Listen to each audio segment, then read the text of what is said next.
Hello everyone, welcome to my channel. I hope आप सब बढ़िया होंगे। तो आज हमारा मॉडर्न हिस्ट्री की सीरीज़ का लेक्चर 2 है।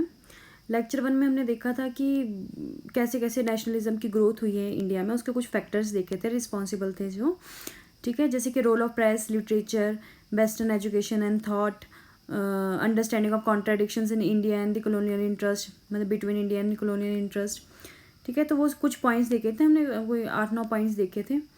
ठीक है, तो आज हम करेंगे इंडियन नेशनल कांग्रेस की कैसे फाउंडेशन हुई, कैसे फॉर्म हुई, और जो मॉडरेट फेज है हम वो थोड़ा देखेंगे।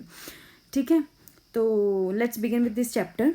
ठीक है, स्टार्टिंग में आपको ये थोड़ा ऐसा लग सकता है कि थोड़ा स्लो जा रहे हैं, जैसे फर्स्ट लेक्चर भी स्लो लग सकता है, तो धीरे धीरे हम अपनी पेस बढ़ा देंगे। ठीक है, तो चलिए देखते हैं foundation of the Indian National Congress. Actually में क्या होता था, 1870s और 80s में एक सॉलिड ग्राउंड तैयार हो गया हुआ था एक ऑल इंडिया ऑर्गेनाइजेशन के लिए। ठीक है, तो इस आइडिया को फाइनल शेप कौन देता है? Retired English civil servant A.O. Hume. ठीक है, और जो INC का जो फर्स्ट सेशन होता है वो कहाँ पर होता है? गोकुलदास तेजपाल संस्कृत कॉलेज इन बॉम्बे इन दिसंबर 1885। ये ध्यान रखना कि ये कोई फर्स्ट सेशन था, इससे पहले जो इंडियन नेशनल कॉन्फ्रेंस के जो है पहले 2 सेशन रह चुके हैं 1883 और 1885 में। ठीक है, जिसके मेन रिप्रेजेंटेटिव्स कौन थे?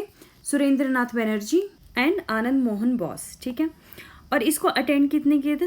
Attended by 72 delegates and presided over by Umesh Chandra Banerjee. ठीक है, ये ध्यान रखना है कि 70 डेलीगेट्स ने पार्टिसिपेट किया था इसमें, और इसको जो प्रिसाइड किया था वो उमेश चंद्र बनर्जी ने किया था। इसके बाद जो है वो कांग्रेस जो है वो हर साल मिलती थी। ठीक है ना, मतलब उन एक मीटिंग होती थी उनकी different part of the country each time. ठीक है, और कुछ जो उस टाइम के जो प्रेसिडेंट्स थे, मतलब कांग्रेस के मॉडरेट फेज के, वो कौन कौन से थे? तो ठीक है, दादा भाई नेहरू। ठीक है, इनके साथ इंपॉर्टेंट पॉइंट क्या है, ये 3 बारी प्रेसिडेंट रह चुके हैं। ठीक है, कौन कौन से ईयर में रह चुके हैं ये तुम खुद सर्च कर लेना।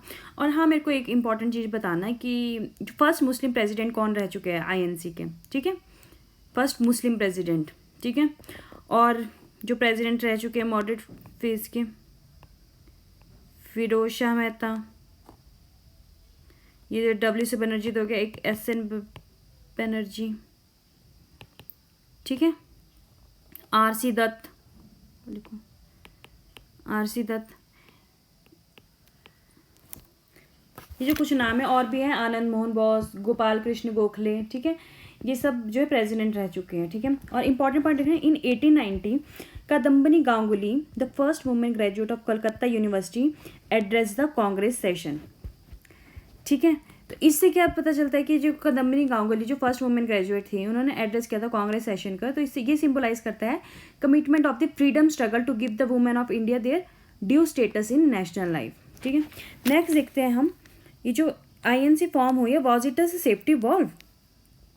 ठीक है, there is a theory that Hume form the Congress with the idea that it would prove to be a safety valve for releasing the growing discontent of the Indians. Safety valve theory कहती है कि जो A.O. Hume ने जो ये INC form की है, ये किस लिए किया है? क्योंकि जो नेशनलिज्म था वो ग्रो करता जा रहा था। तो इससे क्या होता है, एक ऑर्गेनाइजेशन में फॉर्म कर दे जो जो जो मतलब डिसकंटेंट है वो थोड़ा कम हो जाएगा। ठीक है, और इसीलिए क्या करता है वो डफरिन को कन्विंस करता है, उस टाइम भी लॉर्ड डफरिन होते थे, तो उनको कन्विंस करता है कि INC की फॉर्मेशन को ऑब्स्ट्रक्ट नहीं करना। ठीक है, इसीलिए फॉर्म हो पाई। अगर तो इंडियंस अपने आप से करते ये INC की फॉर्मेशन, तो क्या होता है, बहुत सारी प्रॉब्लम्स आती हैं, इनको कोई ऐसे फॉर्म करने नहीं देता इतना इजीली।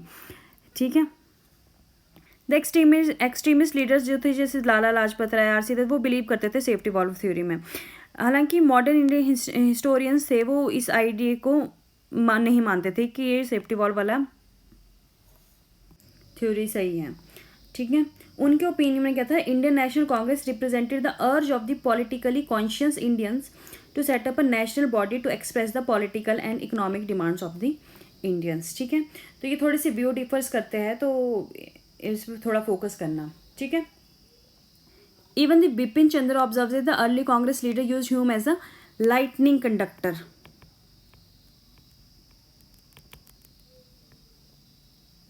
ठीक है, ये वर्ड भी देखोगे, मतलब दैट इज, मतलब एज अ कैटलिस्ट उन्होंने उसको यूज़ किया है ह्यूम को, क्योंकि अगर वो खुद से कन्वीन करते हैं ऐसी बॉडी तो मुश्किल होती है ऐसा करना, ठीक है। अब आईएनसी फॉर्म तो होगी, इसके कुछ एम्स कुछ ऑब्जेक्टिव्स भी रहे होंगे, ठीक है। तो इसके एम्स देख लेते हैं। एक तो जो पॉलिटिकल ऑर्गेनाइजेशन होती हैं, कोई भी ऑर्गेनाइजेशन ले लो तुम, जैसे कि अगर उसके थ्रू कुछ भी वर्क होता है तो एक ऑर्गेनाइज्ड वे में होता है और जिसके रिजल्ट हमें पॉजिटिव देखने को मिलते हैं मैक्सिमम, ठीक है, रादर देन कि कोई इंडिविजुअल उस पर लगा हो काम करने, ठीक है। तो इसका ऑब्जेक्टिव क्या थे कांग्रेस के? फाउंड डेमोक्रेटिक नेशनलिस्ट मूवमेंट, इन्हें एक नेशनलिस्ट मूवमेंट फॉर्म करनी थी, ठीक है। Politicise and politically educate people, अब लोगों को एकदम से कोई पॉलिटिकल कॉन्शियसनेस नहीं आ जाएगी, उन्हें बताना पड़ेगा कि क्या होता है क्या नहीं होता, तो उन्हें एजुकेट करना पड़ेगा, बताना पड़ेगा एक्चुअली व्हाट पॉलिटिक्स इज़, ठीक है। तो उन्होंने हेडक्वार्टर एस्टेब्लिश किया मूवमेंट के लिए, ठीक है। Promote friendly relations among nationalist political workers from different parts of the country, develop and propagate an anti colonial nationalist ideology. आगे देखिए, क्योंकि मॉडरेट्स वैसे बिलीव करते थे कि जो ब्रिटिश रूल है वो इनके इंटरेस्ट में है और मतलब इंडियंस के लिए अच्छा चाहता है, लेकिन क्या है कि उन्हें जो है पता नहीं है कि एक्चुअल में प्रॉब्लम क्या है, नहीं तो वैसा सब कुछ होने नहीं देते, ठीक है। तो इसलिए anti colonial nationalist ideology develop कराई गई। Formulate and present popular demands before the government with the view to unifying the people over a common economic and political programme. Develop and consolidate a feeling of national unity is very important among people irrespective of a religion, caste और province, ठीक है। एक national unity होना बहुत ज़रूरी थी। Carefully promote and nurture Indian nationhood, कुछ objectives है कांग्रेस के, ठीक है। और ये कॉमन ही ऑब्जेक्टिव्स है जो भी मतलब उस टाइम पे जो नीड थी, कुछ एक्स्ट्रा नहीं है, मतलब ऐसे जो बेसिक जो चीज़ चाहिए होती है कंट्री में वही सारे ऑब्जेक्टिव्स थे, ठीक है। नेक्स्ट देखते हैं हम ईरा ऑफ मॉडरेट्स। सबसे पहले तो इनका जो टाइम पीरियड है 1885 टू 1905। इन्हें मॉडरेट्स क्यों कहा जाता था? क्योंकि ये किस में बिलीव करते थे? लिबरलिज्म और मॉडरेट पॉलिटिक्स में, ठीक है, इसलिए इनको एज ए मॉडरेट्स लेबल किया जाता था, ठीक है। और जो बाद में जो नेशनलिस्ट आए हैं उन्हें एक्सट्रीमिस्ट कहा जाता था, ठीक है। और मतलब मॉडरेट्स में कौन कौन से आते हैं, जैसे पहले भी बता दें जो प्रेसिडेंट रह चुके हैं, ठीक है, दादा बनर्जी, फिरोज शाह मेहता, डी वाचा, डब्ल्यू.सी. बनर्जी वगैरह, ठीक है। अब इनकी अप्रोच इम्पॉर्टेंट है। जो मॉडरेट की जो अप्रोच क्या रहती थी? Moderate political activity involve constitutional agitation with in the confines of law, जैसे हम बाद में देखेंगे, जैसे दूसरी रजिस्टेंस से नॉन कॉपरेशन, सिविल डिसोबीडियंस वगैरह चले गए, ये अभी तक वहाँ तक नहीं पहुँचे थे, ठीक है। ये मतलब कि लॉ के अंडर रह के वो कॉन्स्टिट्यूशनल एजिटेशन करते थे, ठीक है, ये इनका अप्रोच थी। Moderates believe that the British basically wanted to be just to the Indians but were not aware of the real conditions, ठीक है। ये पॉइंट हमने डिस्कस कर लिया कि मॉडरेट्स बिलीव करते थे कि जो ब्रिटिश है वो एक्चुअली में इंडियन के साथ सही करना चाहते हैं सब कुछ, मतलब, ठीक है, लेकिन कि वो क्या है, जो इंडिया की क्या कंडीशन है, रियल कंडीशन है, उसके बारे में अवेयर नहीं है, इसलिए ये सब चीज़ें हो रहा है। तो वो चाहते थे कि अगर एक पब्लिक ओपिनियन क्रिएट किया जाए, ठीक है, public opinion could be created in the country and public demands अगर उनको प्रेजेंट किए जाए through resolutions, petitions, meeting etcetera, तो जो अथॉरिटीज़ हैं वो धीरे धीरे जो डिमांड्स हम रखेंगे उनको कंसीडर करेगी और उन्हें स्वीकार करेगी, ठीक है। तो इनका ये मेथड था, प्रेयर, पिटीशंस, ठीक है। अब इन सबको अचीव करने के लिए वो उनमें दो प्रॉन्ज मेथोडोलॉजी थी। एक तो था क्या कि एक स्ट्रॉन्ग पब्लिक ओपिनियन क्रिएट करना है, जो अभी जस्ट डिस्कस किया, ठीक है, वो ये देखो, one create a strong public opinion to arouse consciousness and the national spirit and then educate and unite people on common political questions, ठीक है, यूनिटी इज स्ट्रेंथ, ठीक है। और second is the persuade the British government and British public opinion to introduce reforms in India on the lines laid out by the nationalist. अब ये भी देखेंगे कि कुछ एजिटेशन जो भी हुई है उसमें क्या क्या कुछ तो चेंजेस आए हैं, जैसे एक्ट्स आए हैं, इंडियन काउंसिल एक्ट्स वगैरह आए हैं, कुछ चेंजेस आए हैं, लेकिन वो क्या है, मतलब ऐसा नहीं है कि इंडियंस ने, मॉडरेट्स ने डिमांड की और उन्हें सब कुछ मिल गया, तो ये धीरे धीरे आएगा, ठीक है। तो वही देखते हैं हम आगे, देखो, हाँ, they use the method of prayer and petition and if they that failed they resorted to constitutional agitation. वो हमने बताया कि पब्लिक ओपिनियन क्रिएट करो कि ब्रिटिश जो अथॉरिटीज़ है उन्हें पता ही नहीं है कि एक्चुअल ग्राउंड लेवल पे क्या हो रहा है, ठीक है, रियलिटी पता नहीं उन्हें इंडियंस की। तो अगर हम एक पब्लिक ओपिनियन क्रिएट करेंगे और थ्रू प्रेयर पिटिशंस वगैरह से उन तक पहुंचाएंगे अथॉरिटीज़ तक, तो वो उसे कंसीडर करेगी और धीरे धीरे इन चीज़ों को स्वीकार भी करेगी जो वो डिमांड कर रहे हैं मॉडरेट्स, ठीक है।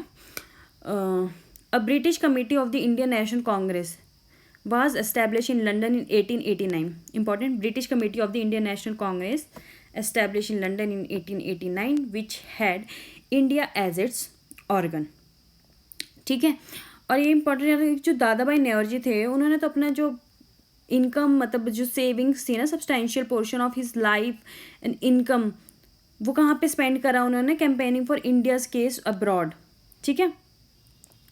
और ये था कि 1890 में ये डिसाइड किया गया था, जो आईएनसी का सेशन है वो लंदन में होगा 1892 में, बट ये मतलब हो नहीं पाया ये प्रपोजल, क्योंकि क्या था 1891 में ब्रिटेन में इलेक्शंस थे, ठीक है। तो इस प्रपोजल को पोस्टपोन कर दिया गया, बट ये पोस्टपोन किया था उस टाइम, लेकिन उसके बाद ये प्रपोजल कभी भी रिवाइव नहीं हुआ, ठीक है।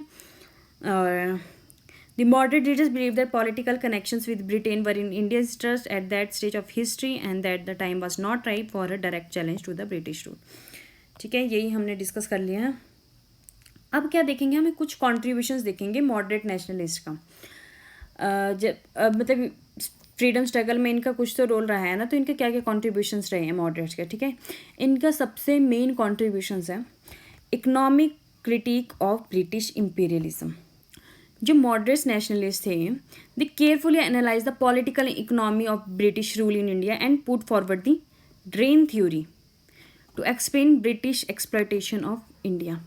एक्चुअल में क्या होता था, जैसे सिविल सर्वेंट्स के एग्जांपल ले लो, तो उनका जो पे सैलरी पेंशन वगैरह थी वो किससे जाती थी, इंडियन रेवेन्यू से पे होती थी, ठीक है। इवन पेंशन तक भी इंग्लैंड भेजी जाती थी तो वो इंडियन रेवेन्यू से होती थी।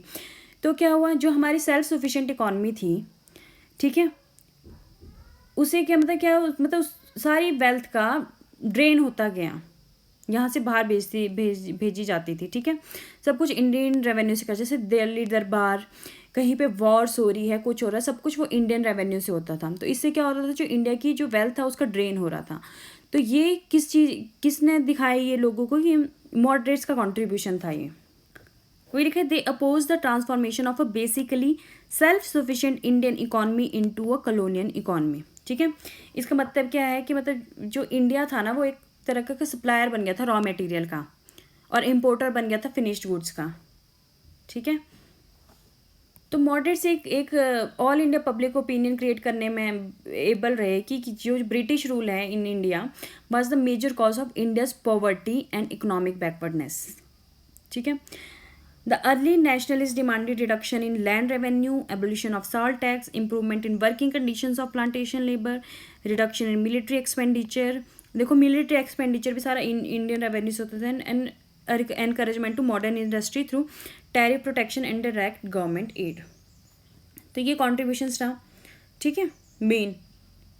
और क्या किया इन्होंने, constitution reforms and propaganda in legislature, वो भी इनके कॉन्ट्रीब्यूशन है।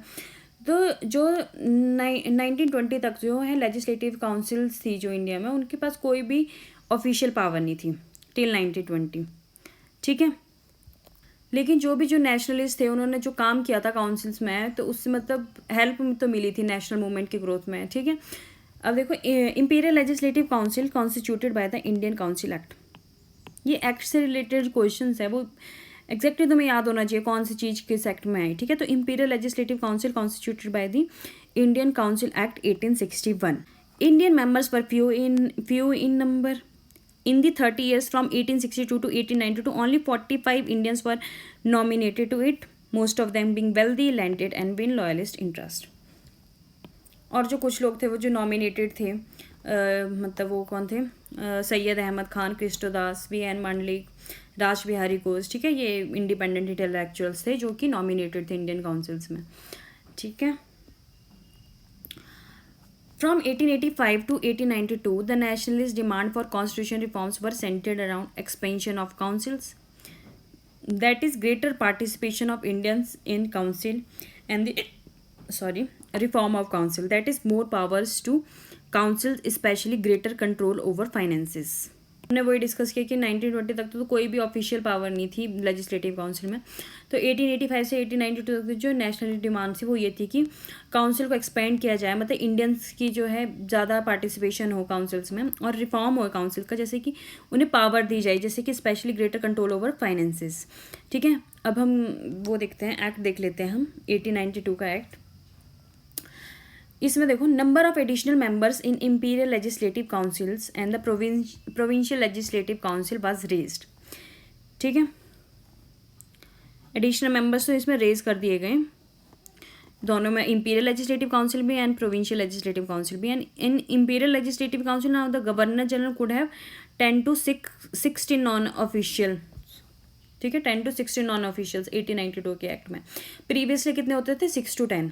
Okay, the non official members of the Indian legislative council were to be nominated by the, ये इंपॉर्टेंट पॉइंट है, ये याद रखना है। कई बार क्या होता है, जो स्टेटमेंट आ जाती है पूरी की पूरी, तो हम उस चीज़ पे हमने उस स्टेटमेंट में इतना फोकस किया नहीं होता है। ठीक है, जनरली मतलब, तो ये याद रखना, जो नॉन ऑफिशियल मेंबर्स थे इंडियन लेजिस्लेटिव काउंसिल्स के, वो नॉमिनेट किए जाते थे by the Bengal chambers of commerce and the provincial legislative councils. ठीक है, and the members could be recommended by universities, municipalities, zamindar and chamber of commerce. ठीक है, तो so the principle of representation was introduced. Very important, जो principle of representation आया वो कौन से एक्ट में आया? It comes under the Indian council act of 1892, जहाँ पे जो नॉन ऑफिशियल मेंबर्स थे वो नॉमिनेट किए जाते थे by the Bengal chambers of commerce and the provincial legislative councils.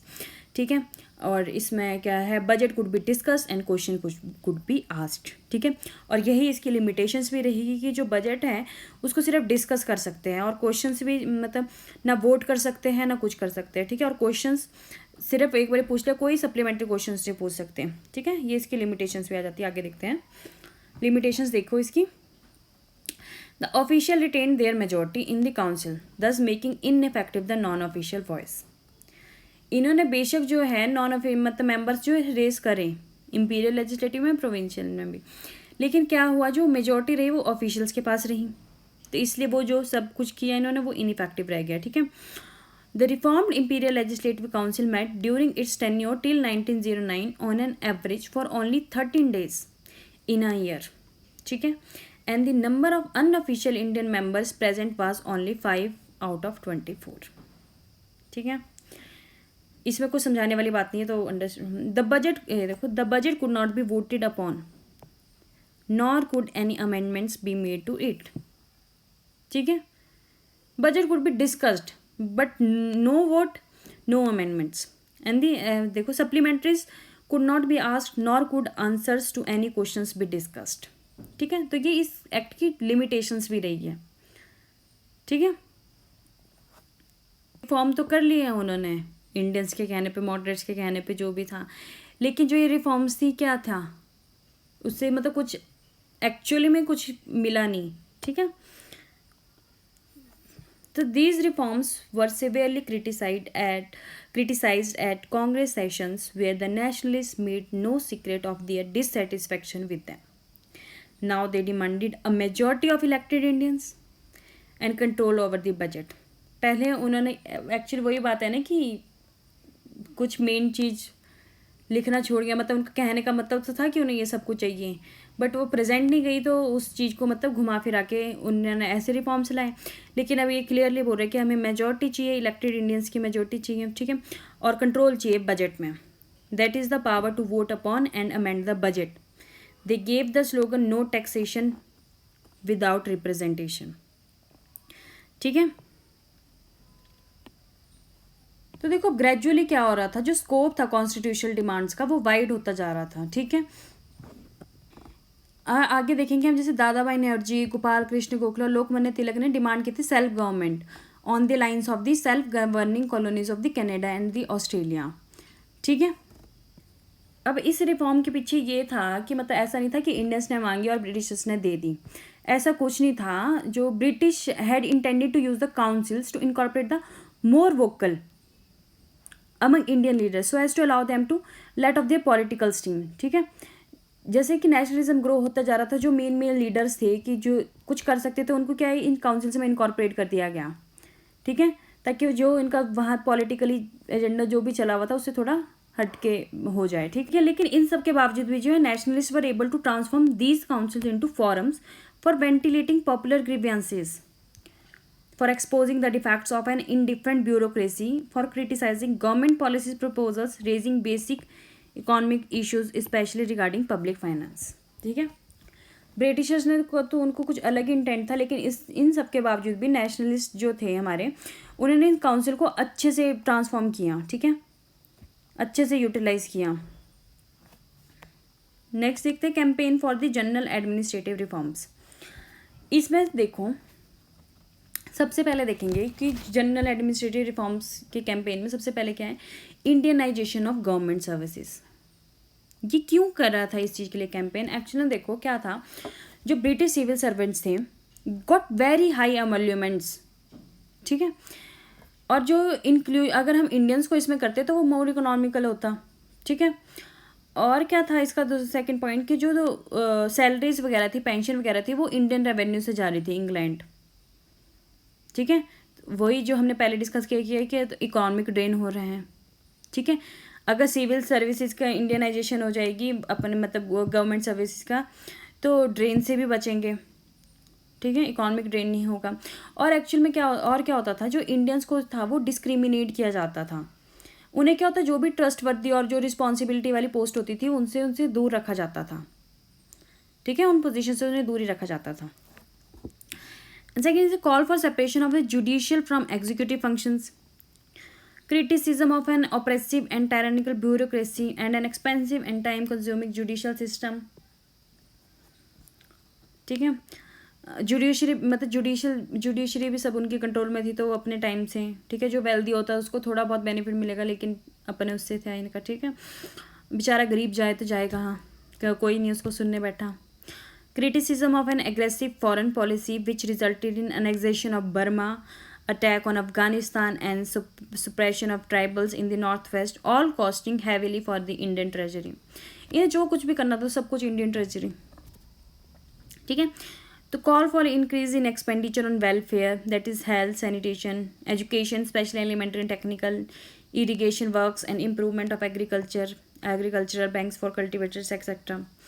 Demand for better treatment for Indian labor abroad in other British colonies where they faced oppression and racial discriminations, ठीक है, कि वहाँ पे जो जो ब्रिटिश कॉलोनीज है दूसरी countries में, वहाँ पे जो इंडियन लेबर है उनको अच्छा ट्रीट किया जाए, ठीक है। क्योंकि बाद में देखेंगे महात्मा गांधी की जब एंट्री होगी तब हम देखेंगे रेशियल डिस्क्रिमिनेशन वगैरह, मतलब सब कुछ देखेंगे, ठीक है, कि कैसे इंडियन लेबर को अब्रॉड में कैसे ट्रीट किया जाता था। और सिविल राइट्स के लिए भी इन्होंने काफ़ी वो कुछ किया था। सिविल राइट्स में क्या क्या इंक्लूड होता है, right to speech, thought, association, free press, ठीक है। तो तभी जो इतनी अवेयरनेस फैलाने के बाद ही हुआ था, जब तिलक जी का अरेस्ट हुआ था तब बहुत पब्लिक आउटरीच हुआ था, ठीक है। अब देखते हैं evaluation of the early nationalist, ठीक है। अब पूरा क्रक्स है इसमें, देखिए, they represented the most progressive forces of the time. कहने के तो वो मॉडरेट्स थे, लेकिन जिस टाइम पे वो वर्क कर रहे थे तो उस टाइम पे वो मोस्ट प्रोग्रेसिव फोर्स थी, ठीक है ना। और they were able to create a wide national awakening of all Indians having common interest and the need to rally around a common programme against a common enemy and above all the feeling of belonging to one nation. Actually में जब सब एकदम से unite होंगे, उन्हें पता होगा 1857 में मेजर ड्रॉबैक क्या था कि सब एक तरह साथ यूनाइट नहीं थी पूरी कंट्री अगेंस्ट ब्रिटिशर्स, ठीक है। तो अब नेशनलिस्ट को क्या मतलब वो नेशनल अवेकनिंग कर रहे थे इंडियंस की कि कॉमन इंटरेस्ट होगा तो हम एक कॉमन पब्लिक ओपिनियन होगा तो फीलिंग होगी वन नेशन की, ठीक है। तो इससे जो हमारा जो फ्रीडम स्ट्रगल है वो काफ़ी उसमें हेल्प मिलेगी, ठीक है। They train people in political work and popularised modern ideas. अब वही है जो मास है, सबसे बड़ी कमी तो ये जो मॉडरेट्स की रहेगी कि वो मास को मतलब मास का जो इसमें पैसिव रोल रहा, ठीक है। मतलब उनको मास पे फेथ नहीं था कि वो इस स्ट्रगल के लिए रेडी हैं, ठीक है। बहुत सारे रीज़न थे, रिलीजियस डिस्क्रिमिनेशन, अलग अलग थॉट्स, कंजर्वेटिव थॉट्स, ठीक है, तो वो भी हम देखेंगे, ठीक है। They expose the basically exploitative character of colonial rule, thus undermining its moral foundations. The political work was based on hard realities and not on shallow sentiments, religion, etc. They were able to establish the basic political truth that India should be ruled in the interest of the Indians. ठीक है. They created a solid base for a more vigorous militant mass-based national movement in the years that followed. However, they failed to widen their democratic base and the scope of their demands.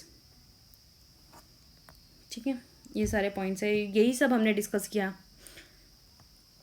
अब main important चीज़ आती है जो moderates को extremist से अलग करती है. जो एक्सट्रीमिस्ट में था वहाँ पे जो मासेस का जो रोल था वो बहुत इम्पॉर्टेंट था. ठीक है, और जो मॉडरेट्स थे वो उस फेथ को गेन नहीं कर पाए. रोल ऑफ मासेस देखिए. National movement had a narrow social base and the masses played a passive role because the early nationalist lacked political faith in the masses. ठीक है, यही हमने अभी डिस्कस किया. Early nationalist lacked political faith in the masses. They felt that there were numerous divisions and subdivisions in the Indian society, and the masses were generally ignorant and had conservative ideas and thoughts. ठीक है, जो letter nationalist है, जो मैंने बोला कि extremist, वो precisely इसी पॉइंट पे ही डिफर करते हैं. ठीक है, रोल ऑफ मासेस के पॉइंट में. The moderates felt that these heterogeneous elements had first to be welded into a nation before they entered the political sphere. ये चीज़ भी वो सही सोच रहे थे, but they fail to realise that it was only during a freedom struggle and with political participation that these diverse elements could come together. ठीक है, तो ये थोड़ी सी वहाँ पे उस टाइम पे कमी रहेगी. अब देखते हैं हम मॉडरेट्स के लिए जो था गवर्नमेंट का एटीट्यूड कैसा था. Let's see attitude of the government. The British Indian government was hostile to the Congress from the beginning, despite the latest moderate methods and emphasis on loyalty to the British Crown. जो moderates थे वो कोई disloyal नहीं थे British crown के लिए, British crown को लेकर. ठीक है ना, उन्होंने कुछ ऐसे हार्श एजिटेशन किए. उन्होंने लॉ में विद अंडर लॉ ही उन्होंने सब कुछ किया. ठीक है, लेकिन उसके बावजूद भी जो ब्रिटिश थे वो मतलब उनका रवैया ठीक नहीं था मॉडरेट्स को लेकर. ठीक है, the official attitude stiffened further after 1887 when the government failed to persuade the Congress to confine itself to social issue when the Congress was becoming increasingly critical of the colonial rule. ठीक है, now the government calling the nationalist seditious Brahmin disloyal babus. ठीक है, अब तो यहाँ तक आ गया. अब जैसे मॉडरेट्स ने थोड़ा अपना और ऊंची करी आवाज़ तो गवर्नमेंट ने उन्हें बोलने लगे सिडिशियस ब्राह्मण्स, डिसलॉयल बाबूस. ठीक है, इवन जो डफरिन है ये स्टेटमेंट आ सकती है कि अ फैक्ट्री ऑफ सिडिशन. किसने किसको कहा? ठीक है, Dufferin called the Congress a factory of sedition. Later the government adopted a divide and rule policy towards the Congress. ठीक है, जो हम देखेंगे आगे फर्दर, जैसे सूरत स्प्लिट हुआ, डिवाइड एंड रूल पॉलिसी. ठीक है, मुस्लिम्स को भी अलग कर देगा. ठीक है, the officials encouraged reactionary elements like Sir Syed Ahmad Khan, Raja Shiv Prasad Singh of Banaras to organize the United Indian Patriotic Association to counter Congress propaganda. अब इन्होंने क्या किया? फूट डालो शासन करो. ठीक है, वो नीति अपना ली. The government also tried to divide the nationalists on the basis of religion. जो मैंने बोला कि मुस्लिम्स भी अलग हो गए, बाद में देखेंगे हम लखनऊ पैक्ट वगैरह होता है तो मुस्लिम साथ में आ जाते हैं. ठीक है, and through a policy of carrot and stick pitted the moderates against the extremist. Moderate extremist को भी अगेंस्ट कर दिया. But the government failed to check the rising tide of nationalism. Okay, that's it for today. I hope आपको ये lecture अच्छा लगा होगा. जो भी कमी रह रही है, कुछ भी आपको लग रहा है, कुछ फीडबैक है तो आप वो प्लीज़ कमेंट करके बताना. ठीक है, thank you for watching. Please like, share and subscribe.